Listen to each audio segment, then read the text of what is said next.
Hello, everybody. Welcome to another episode of The Comic Source. This is a daily Spawn episode. We're up to issue number 79. Big issue. You think it's a resolution. Turns out maybe not so, but it's a fantastic issue. We're going to get into it in just a little bit. Before we do that, just a reminder what we're doing here on Spawn Daily. We have a reading order. It incorporates the entire series of Spawn, the regular series, as well as mini series, one shots, other tangential series.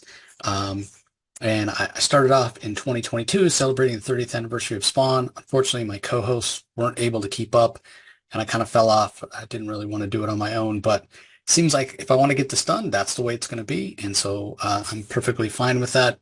But what I found as I was doing it in 2022, when I got to around issue 50, I realized there are so many things that happen in the other series of Spawn, because we started out just doing the main series, but learned that so many things that happen in the other miniseries and the other ongoings and one shots and what have you really inform what happens in the main series. So for that reason, we decided to go back and sort of backfill, if you will. I looked online. I found the reading order that we use from a gentleman named Blake Whitlow. I went back, as I said, and backfilled all the previous stuff that I had skipped. And now going forward, we'll cover everything that's in the reading order. Again, a link in the show notes to check it out. And it really gives kind of a full, rich history of Spawn as a character, the supporting characters, and what have you. So, as I said, we're up to issue 79. It's been a heck of a lot of fun. And one more thing I'll mention, when we do cover an issue of the regular series, it will be just one issue per episode. But if we cover something like a mini series or a one shot or another one of the ongoings, we may at those times do the entire arc. So 4, 5, 6 issues in one episode. And I have noticed when it comes to kind of the viewing numbers that a lot of times you guys really enjoy the main book, but you're not always watching the tangential stuff, which is totally fine. I don't expect you to, watch it if you're not enjoying it, but it's there if you ever want to go back and check it out, especially if they're books that you're not going to buy or not going to hunt down or you're looking for and haven't been able to find. At least you can go and, find out if there's anything that happens in those issues that ties into the main Spawn story. So hopefully we'll get caught up. Probably going to take more than just the rest of this year to read everything and review it.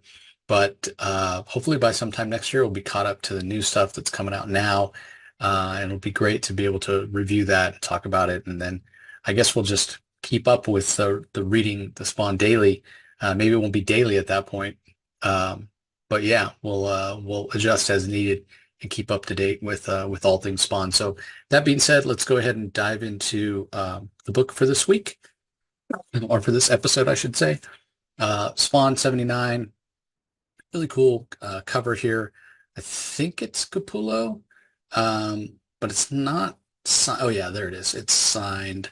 Yeah, it is signed there below Spawn's left fist. He's got the gleaming eye, and then, obviously those eyes in the background that are like staring at him. You wonder, well, whose eyes are those supposed to be?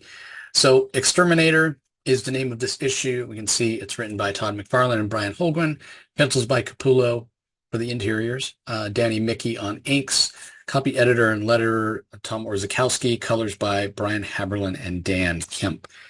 We do have the summary there for the previous issue. Just to remind everybody what happened. Twitch was in a coma. Sam was, praying to anybody who would listen to save Twitch's life.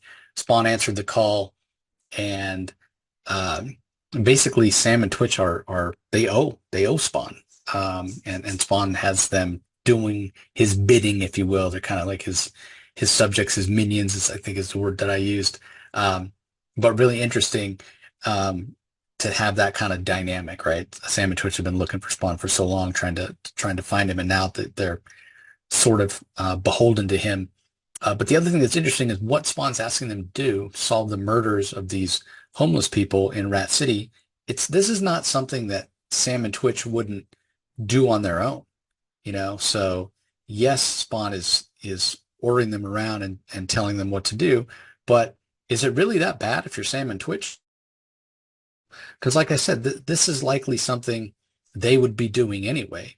So at least just for now, the power dynamic is a little bit interesting. So Um, we also learned a couple issues ago that Cagliostro was a Hellspawn himself, and he's aiding Spawn as well in searching for symbols and other clues that they've had about this murder and trying to figure out what might be going on. So the issue starts off. It's a rainy night in Long Island, and um, we see that this guy, actually Manhattan, I should say, we see the Twin Towers there.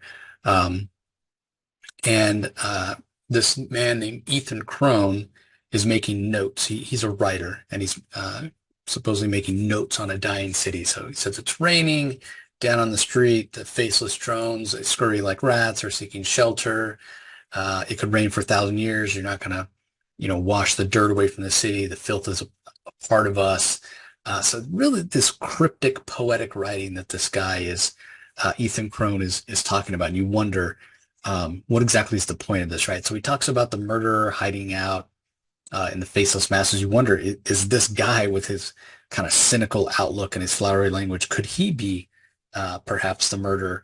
But he says, I sit in the rafters, I watch it all, I write it all down. We get a chance to look at him. He's older, long hair, he's smoking a cigarette, he wears glasses, he's typing on his computer. He mentioned someone's killing the homeless, the discarded scraps of society. They're calling him the Exterminator. And he mentions the note that the quote unquote exterminator has been leaving behind at his crimes, saying that these people are like insects beneath their feet. And he mentions the city being an uproar. It's really a way for McFarlane and Holguin to kind of set the tone, set the mood, let us know kind of how the citizens of New York, if you will, feel about this guy who's out there killing homeless people. So he says, yeah, the city's up in arms, but they're not looking at the big picture in terms of activities um, or methods or motivations, why the person's doing it. They're not looking at the big picture. It's all about the drama, right? The action, just waiting for the next announcement and the next dead body. And it's interesting his take, right? He says everybody loves a good murderer, and loves to see them get caught eventually, right? How's it going to end? So again, very, very cynical take from this guy. You wonder exactly what his motivations are. And as we turn the page, it's a beautiful montage piece here from Capullo, and it's still being narrated by what Crone is writing. Obviously, these aren't people that Crone is aware of, but as readers, we're aware. It says, who shall find their salvation? And, that word box is close to Spawn. Who shall be a hero or a villain? That box is next to Sam and Twitch. Who shall play the clown or the fool? And that box is next to Bobby. Will there be a tragic muse or a femme fatale? And that box is next to Dr. Sarah Frost that we met last issue. Who shall live and die? We get a picture of the detective that's working on the case, who's still with the NYPD, friend of Sam's, Detective SOS. And this guy says, I can't wait to find out the answers to all these questions, right? The anticipation is delicious. So why are we focused on this Ethan Crone? That is not clear either, but he leaves his penthouse clear. He lives in a very opulent building, heads outside, get a cab from the doorman. And again, thinking all this time about what a tragedy it is, and it has everything that a classic Greek tragedy would have, victims and socialites, and just all everything you need in a great story. So as he's leaving, he gets in the cab. As I said, the doorman hails a cab for him and says, take care out there. It's a wicked night, pouring rain, whatever. And interesting, Crone says, don't be absurd, my good man. It's a beautiful night to be alive, like when it's pouring rain. So yeah, who is this guy? Why are we getting to know him so intimately? Yeah, I guess we'll have to wait. Totally remains to be seen. Meanwhile, down at the precinct where Sam and Twitch were formerly police detectives, they've got Bobby. They've got Bobby in a holding room, and a couple of these cops, including Detective, I think it's Silbert is his name, they're interrogating Bobby. So we know Bobby was the one that first found Whistler's body, Whistler being the homeless guy that was the first victim of this murder. Bobby was the first one that came across him, and to Bobby's a shame, I guess you'd say. He takes, even though Whistler's his friend and he's shocked to find him there dead and he throws up, then he goes and takes the bottle of booze that Whistler had just bought because, that's how much of an alcoholic Bobby is. And so these cops are like, your prints were on the bottle. There was blood on the bottle. Why'd you kill him? And they're really giving Bobby the third degree. And of course, we know that Bobby didn't do it, but these cops are under a lot of pressure to solve this crime, right? So, they're showing Bobby pictures of Whistler with his, throat slit ear to ear.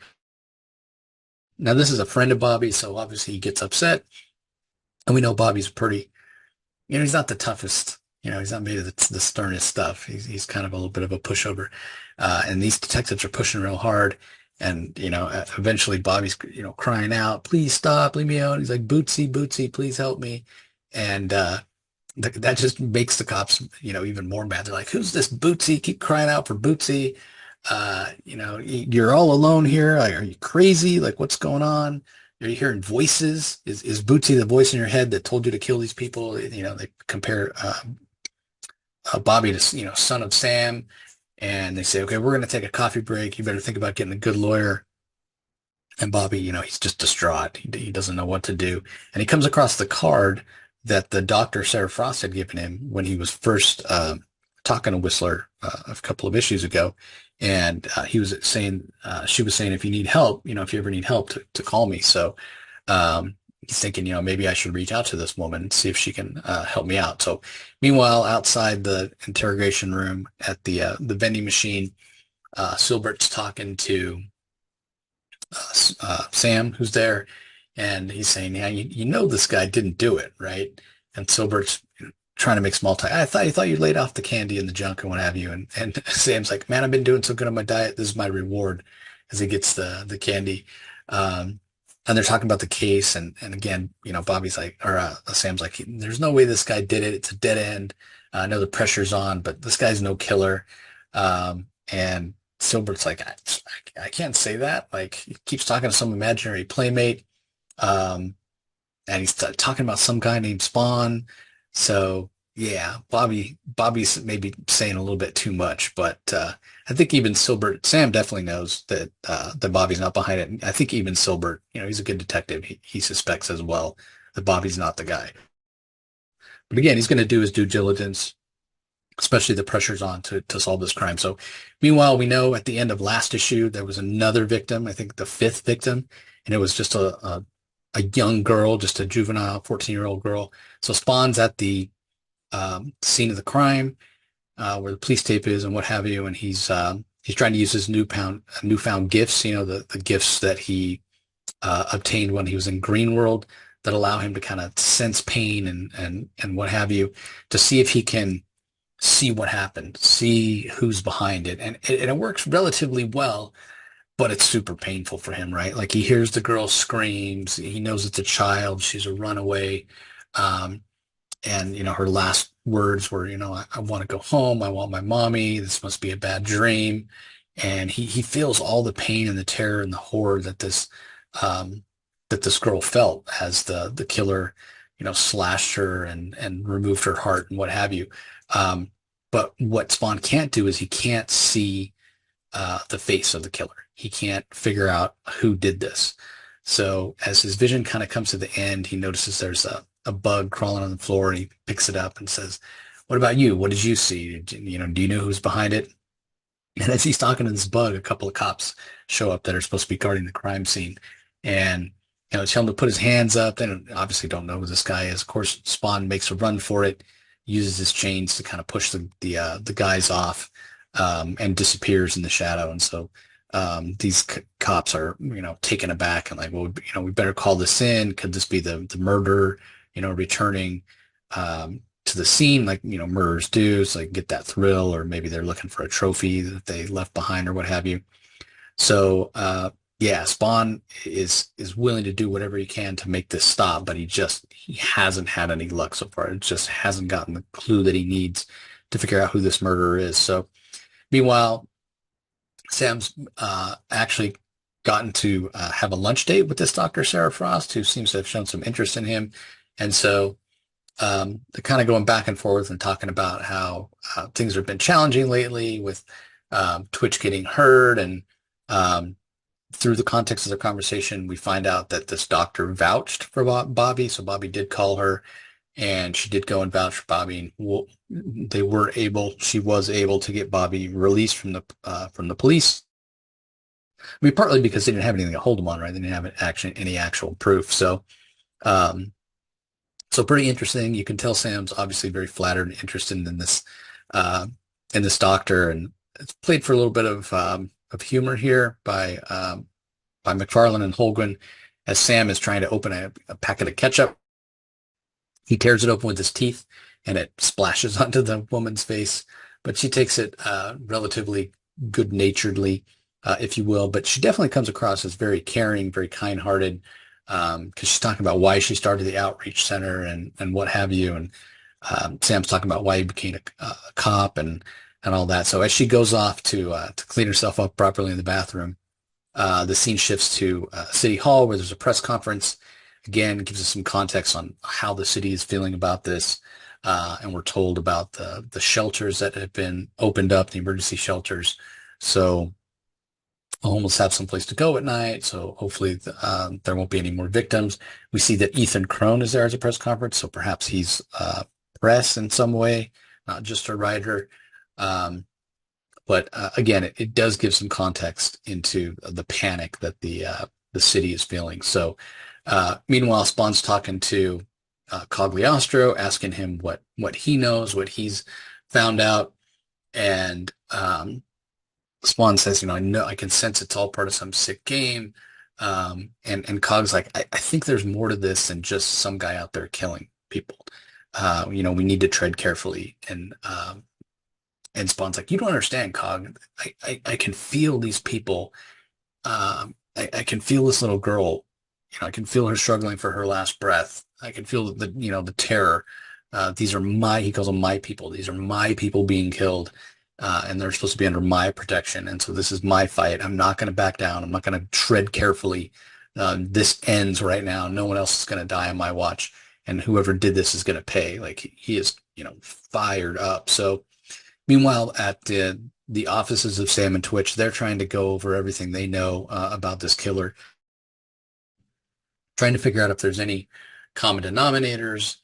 And the only thing that they can figure is that maybe this latest girl might lead them to some new clues, because she did have some social services appointments, some social outreach appointments set up that she didn't go to, and maybe and they were at that outreach center that Sarah Frost runs. So if they can learn more about this little girl, is what they're thinking, then maybe it will lead them to who possibly the killer might be. Because remember, other than being homeless, none of these victims have anything in common. They haven't been able to find out anything. So again, the more they can learn about each an individual victim, maybe they find out they had a common enemy or what have you. So Sam doesn't necessarily need a lot of prodding to go talk to Sarah Frost again. It's clear that he has a crush on her, which is really shown by this next page here, where he's got a flower in his lapel, or actually, I'm sorry, he's taken her some flowers, combs his hair, uses some breath freshener. In fact, when he gets out of the car there, he looks a little less disheveled than we've ever seen him look before. But it is late at night, and when he does get to the outreach center, it's closed. So as he's standing there trying to figure out what to do, he sees a guy across the way leaning up against the wall in the alley. And remember, it's still been pouring rain here. So it's guy's soaked to the skin, and it's Bobby. And he's had a little too much to drink. It's kind of out of it. He's freezing cold. And Sam's concerned for him. He's like, you're soaked through. And Bobby's like, just let me sleep. Just let me sleep. And Sam's like, no, let's get you inside. So he kind of barges in, throws his shoulder into the door, lays him down on the couch. And says, I'm going to get you some help. It's clear Bobby's in a bad way, right? Like, might have alcohol poisoning. He might be really sick from being wet and cold out in the rain, what have you. Sam tries to make a call with the phone, but it's a phone system where you probably have to like dial 9 or some kind of code to get out, and you can't get an outside number. So He's like, I'm going to call you an ambulance. We'll get you to the hospital, but let me find you a blanket for you first, so you're not too cold. And when he opens the door to the office of Sarah Frost, he finds this altar there, which, just shocks him, right? There's two hands that are hammered into the wall, pinned to the wall. There's a heart pinned to the wall. There's snakes and bugs, and there's a pearl necklace. There's crazy writing here: a serpent in the garden, tongues of the devil, idle hands, his blood is my wine, candles, just really, really wild and crazy altar here, where there's clearly trophies from the victims. So it looks like maybe Sam's got a crush on the serial killer who's been killing these homeless people. So why the heck would she be doing that? Seems so out of character with what we've seen from her so far. But yeah, we'll have to wait till next issue to find out. So really great issue, fast paced. I like the way McFarlane and Holguin set it up. I love the fact that Sam was, on a date with this woman just earlier, and that, they had, again, she just seems so normal. They seem to have great conversation. She seems so nice. She has seemed so nice throughout. And him splashing the ketchup on her, and getting embarrassed about it and what have you. Like, it's really well done. Really great misdirection. There haven't really been clues. I had no idea that it was her. Other than sometimes it's the person you least expect. So you wonder if, you throw some suspicion on her just because she does seem like the most unlikely. I really thought maybe it would be this Ethan Crone guy that we got introduced to, because he's so cryptic and flowery with his language, and we, know some of the notes that have been left are um, very interesting in the way they're written in terms of vocabulary and what have you. So he's still a mystery. We don't know what's going on with him. What Spawn's reaction going to be when he finds out it's this doctor who's got this outreach center, and what are her motivations in terms of, on the one hand, she's trying to help homeless people, and on the other hand, she's killing them. Like, is it just the outreach center just a front for her to be able to find victims? So that remains to be seen. And what's going on with Cog, in terms of what he told Spawn about him, excuse me, him being a hellspawn himself, wanting Spawn to let loose and grow in his evil and take on Malbolgia and take over the throne. Like, that's still all on the back burner as well. And what's the hints to the bigger story that's going on, the bigger picture that keeps being hinted at, where perhaps it's everything is not all that it seems. So is Sarah Frost really the killer? Has she been set up? All that we'll have to wait till next issue, and we'll figure out what's going on. So appreciate everybody joining as always. Really love that you guys all joined me for this adventure on Daily Spawn. Don't forget, if you're listening to the audio only, please head over to YouTube and subscribe. I think I'm like 20 subscribers away from hitting 500, so I can monetize these videos and help defray some of the costs of production and website fees and all that sort of stuff. So really appreciate the support, everybody. Just head over there, subscribe, ring the notification bell, leave some comments below, let me know what you thought about the issue and that sort of thing. And I always love to hear people say, hey, it doesn't even have to be Spawn related. You can say, hey, how about reviewing this book, or have you read that book, or what have you? I'm always down to check out new stuff that I haven't read, or maybe I've read it, but I just haven't had time to post a review. I'm trying to find time to do more than just the Daily Spawn and the weekly DC. But it's a lot, obviously, with the day job and what have you. So hoping to do that. And I'll also mention, if you are watching us on the YouTube, there's a link in the show notes, in the right below, above the comment section, where you can go and click on our link tree, that'll take you to all our social media, but it also will take you to the website where you can have access to all the previous audio only content that we've put out on the Comic Source. Or you can just go to your favorite podcasting platform or app, do a search for the Comic Source and subscribe, because there's literally over 2,000 episodes of past content. If you want to go back and explore, check out our thing like the Secret Wars reviews that we did for superhero secret wars or interviews we've done or convention coverage or all that kind of stuff. Again, years and years of content for you guys to go back and enjoy, and you can pick and choose. I don't expect everybody to listen to everything. So anyway, that's going to do it for this episode, everybody. Really appreciate you joining as always. Appreciate the support, and we'll talk to you next time.